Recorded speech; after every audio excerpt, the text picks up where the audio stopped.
अस्सलाम वालेकुम स्टूडेंट्स, उम्मीद है कि आप सब लोग खैरियत से होंगे। बेटा आज जो है हम अपनी नेक्स्ट कमांड्स को कंटिन्यू करेंगे। 13 कमांड पेज नंबर जो है 25 आप लोग जल्दी से ओपन कर लें और ये ब्लैक ब्रैकेट्स आपको शो करा रही हैं मार्किंग जो जो आपने इसमें से मार्क करना है। ठीक है, RMDIR रिमूव डायरेक्टरी।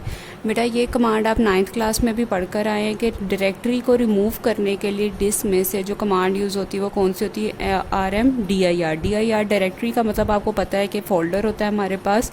और दूसरी बात बेटा यहाँ पे आपने उधर 9th में पढ़ा था कि डायरेक्टरी को तब ही रिमूव करती है जब वो एम्प्टी हो, यानी उसके अंदर कोई भी फाइल कमांड नहीं होंगी, कोई भी फाइल्स नहीं पड़ी होंगी, तभी जो है आपकी डायरेक्टरी को क्या करती है? रिमूव करती है। बेटा यहाँ पे भी यहाँ पे उन्होंने लिखा तो नहीं हुआ कि इफ़ इट इज़ एम्प्टी, लेकिन यहाँ पे भी इसका काम सेम ही है कि ये डायरेक्टरी को रिमूव करने के लिए यूज़ होती है इफ़ इट इज़ एम्प्टी। ये देखें नेक्स्ट इंटरप्रिटेशन में उन्होंने लिखा हुआ है, लेकिन आपने जो है इंटरप्रिटेशन इसकी नहीं करनी है। इसकी डेफिनेशन, सिंटेक्स और एग्जाम्पल आप लोगों ने सिर्फ करनी है। ठीक है, अब डेफिनेशन देखें इसकी। This command is use to remove या delete a directory from a disk, यानी ये कमांड डायरेक्टरी को रिमूव करने के लिए डिस्क में से यूज़ होती है। इसकी सिंटेक्स है RMDI और पाथ नेम आपने डायरेक्टरी का पाथ बता देना है। अब वो कह रहे हैं कि जो पाथ नेम है इंटरप्रिटेशन में उसके लिखा हुआ है कि वो जो है उसका पाथ नेम जो है वो डायरेक्टरी का एग्जिस्टिंग नेम होगा और वो 63 करैक्टर से ज़्यादा नहीं होना चाहिए और ये डायरेक्टरी एम्प्टी होनी चाहिए, अदरवाइज़ वो आपको कोई भी एरर मैसेज डिस्प्ले करा देगा। अब बेटा आपने किल कमांड पढ़ी थी प्रीवियस के, वो फाइल्स को रिमूव करती है, तो उसको क्या करेंगे? एम्प्टी करवाने के लिए पहले आप किल कमांड लगाएंगे, आप सारी फाइल्स रिमूव करेंगे, उसके बाद जो है आप RMDIR को यूज़ करके डायरेक्टरी को रिमूव या डिलीट करेंगे। इसकी एग्जाम्पल बेटा आपके सामने उन्होंने दी हुई है RMDIR, उसमें डी डराइव है, गुड्स की एक इन्वेंट्री है, उसके अंदर एक सब इन्वेंट्री बनी हुई है, आपके पास डायरेक्टरी बनी हुई है which is named as inventory.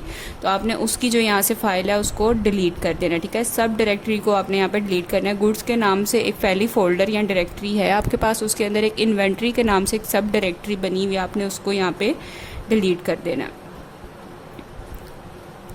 इसके बाद जी बेटा आपके पास आ जाती है रन कमांड। रन कमांड जो है आप ये पढ़ भी आए हैं और मैंने आपको जो है इसको रन करके भी दिखा दिया हुआ है। ठीक है, रन क्या करती है कि आपका जो प्रोग्राम एग्जीक्यूट पड़ा होता है मेमोरी में उसको क्या कर रही होती है? रन कर रही होती है। इसकी शॉर्टकट की जो थी वो हमारे पास F2 थी, वो आपने देखी थी कि हम F2 से जो है इसको क्या कर देते हैं? रन कराते हैं। यहाँ हम F2 लिख देते हैं, यहाँ खाली हम रन लिख देते हैं और आगे हम अपना फाइल नेम या कोई भी चीज़ आपको खाली रन भी लिखेंगे तो भी हो जाएगा। और अगर आप इसका सिंटेक्स देखें तो आप लाइन नंबर दे के भी रन करवा सकते हैं, फाइल नेम जो आपने फाइल रन करानी है वो भी इस तरह से रन करा सकते हैं। आपने कोई एक स्पेसिफिक लाइन को रन कराना है तो भी आप उसको उसके आगे उसका लाइन नंबर दे दें। यहाँ पे बेटा एक पैरामीटर यूज़ हुआ हुआ है R, वो लास्ट आपको नज़र आ रहा होगा, मैंने लाइन अंडरलाइन की हुई है। बेटा याद नहीं करना, सिर्फ एग्जीक्यूशन के लिए है। जब आप प्रोग्राम रन कराते हैं ना अपना, तो बेटा आपकी जितनी भी डाटा फाइल्स ओपन होती हैं वो सारी क्लोज हो जाती हैं, लेकिन R पैरामीटर से क्या होगा कि वो सारी की सारी फाइल्स ओपन रहेंगी, क्लोज नहीं होंगी। ठीक है, तो ये फ़र्क होता है R लगाने से। यही इसकी डेफिनेशन है और एग्जाम्पल और सिंटेक्स इसमें से भी आपने सिर्फ करना है। डेफिनेशन इसकी क्या कहती है? This command is use to execute the program currently in memory if the program is not in memory it first load it and then run it. और हमने पढ़ा था कि रन कराने से पहले हमेशा प्रोग्राम को लोड कराना पड़ता। लोड का क्या काम था कि वो हमारी हार्ड डिस्क से मेमोरी में यानी मेन मेमोरी में हमारे प्रोग्राम को लेकर आता था और प्रोग्राम वही रन होता है जो हमारी मेमोरी में पड़ा होता है। ठीक है, इसके सिंटेक्स में उन्होंने कहा है line number run, line number R, run file name R। तो अगर आपने इस तरह देना दे दें, अगर आप खाली ये पैरामीटर्स नहीं भी इसके देते हैं तो भी आपकी जो फाइल है या जो आपने करंटली प्रोग्राम लिखा हुआ है तो भी आपके पास वो क्या हो जाएगा? रन हो जाएगा। इसके बाद जी वो रन उन्होंने टेबल.bash की एक फ़ाइल थी जिसको एग्जीक्यूट करा दो without closing all the files. ये एग्जाम्पल आप लोगों ने साथ कर लेनी है। नेक्स्ट जी बेटा आपके पास जो कमांड है वो आ रही है सेव कमांड। बेटा सेव कमांड जो है ये भी हम देख आए थे, पढ़ रहे थे कि हार्ड डिस्क में अपने डाटा को सेव कर यानी अपने प्रोग्राम को सेव कराने के लिए हम सेव कमांड यूज़ करते हैं और इसकी शॉर्टकट की हमारे पास F4 होती है। तो ये हमने पढ़ी थी और इसके साथ हम देखते थे कि हम प्रॉपर फाइल नेम अपना साथ देते थे, ड्राइव का नाम आगे उसका नाम और डॉट अपनी जो फाइल हमने देखी थी एक्सटेंशन जो GW बेसिक के प्रोग्राम की होती है वो .bas होती है। इसमें बेटा अब दो पैरामीटर्स यूज़ हो रहे हैं A और P। अब आ जाए इसकी इंटरप्रिटेशन पे। आप लोग इंटरप्रिटेशन पे आ गए बेटा। अभी इसका क्या काम है कि इसने जो है ना आपके पास ए का क्या काम होगा कि उसने आपके पास जो आपकी फ़ाइल सेव होगी ना वो आस्की फॉर्मेट में सेव करेगा, ठीक है। आस्की फॉर्मेट क्या होते हैं, या आप पीछे 9th क्लास में इसका पूरा टेबल पढ़ के आए कि हमारे पास कुछ करैक्टर्स होते हैं, उनके स्पेसिफिक कोई कोड होता है और उन कोड को फिर हम बाइनरी में कन्वर्ट करते थे, ठीक है। तो ये चीज़ें थी कि ए में क्या करेगा कि वो अगर आप फाइल के साथ ए पैरामीटर यूज़ कर देते तो वो उसको आस्की फॉर्मेट में करेगा सेव, और अगर आप पी पैरामीटर यूज़ कर देते हैं तो वो उसको बाइनरी फॉर्मेट में यानी बाइनरी इनकोडेड फॉर्मेट में उसको क्या कर देगा, सेव कर देगा, यानी 0 और 1 की फॉर्म में, ठीक है। तो ये एक छोटा सा डिफरेंस था, ये आप लोगों ने इसमें याद रखना है, एमसीक्यूज़ के वाले से भी और इंटरप्रिटेशन भी आपने इसके साथ लाजमी लिखनी। इसके बाद बेटा एग्जाम्पल है, यहाँ पे बेटा एग्जाम्पल आपके वो उन्होंने ड्राइव का नाम पहले मेंशन नहीं किया हुआ, तो आप लोग कर लेंगे तो वेल एंड गुड, करके आप एग्जाम्पल देंगे तो बहुत अच्छी तरह से मतलब पता चल जाएगा चेकर को या एग्जामिनर को कि इसने ये चीज़ समझ के की हुई है, सिर्फ बुक से सीधे सीधे रट्टे नहीं लगाए हुए, ठीक है। तो आपने ये काम भी लाजमी इसके साथ कर लेना। इसके बाद जी बेटा इसकी दोनों एग्जाम्पल आपने करनी, उन्होंने मैट्रिक्स डॉट बैक्स की फाइल ली हुई, अगर वो एफ पैरामीटर लगाते हैं तो उसको आस्की फॉर्मेट में सेव करेगा, और अगर पी लगाते हैं तो उसको किस में सेव करेगा, बाइनरी फॉर्मेट में, ठीक है। नेक्स्ट बेटा एक कमांड आपके पास आ रही है सिस्टम कमांड।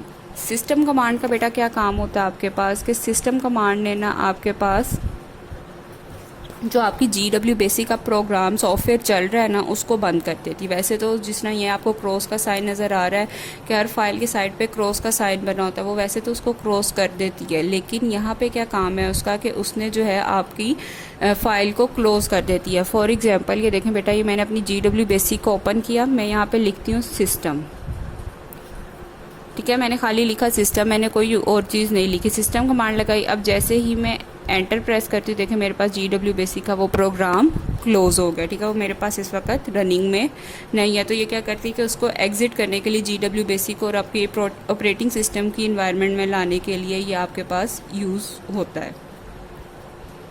इसका भी बेटा डेफिनेशन सिंटैक्स एग्जांपल इसकी वही है कि ये डायरेक्ट मोड में टाइप किया जाता है। डायरेक्ट मोड का मतलब आपको पता है कि इसके साथ लाइन नंबर कोई भी हम नहीं देते हैं।